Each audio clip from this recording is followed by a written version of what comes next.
చెడు మీద మంచి, చీకటి మీద వెలుగు గెలిచిన పవిత్రమైన రోజు దీపావళి.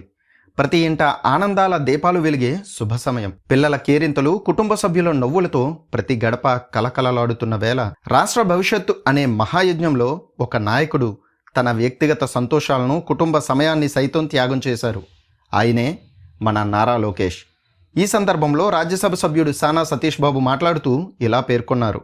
ప్రజలు దీపాలను వెలిగిస్తుంటే లోకేష్ మాత్రం రాష్ట్రంలో పెట్టుబడుల దీపాలను వెలిగిస్తున్నారు.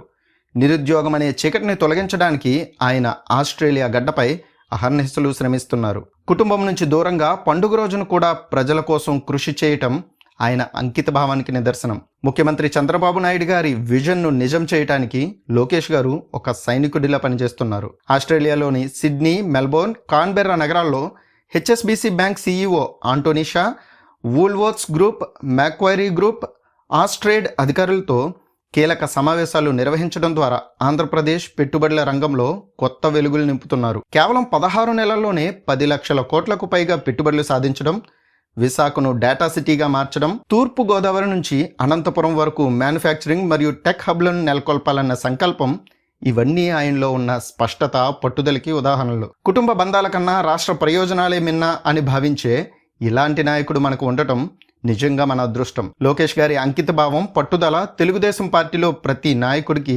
ఆదర్శప్రాయం. ఆయన కృషి ఫలితంగా ఆంధ్రప్రదేశ్ త్వరలోనే దేశంలో అగ్రగామి రాష్ట్రంగా నిలుస్తుందన్న విశ్వాసం మాకుంది అని సానా పేర్కొన్నారు.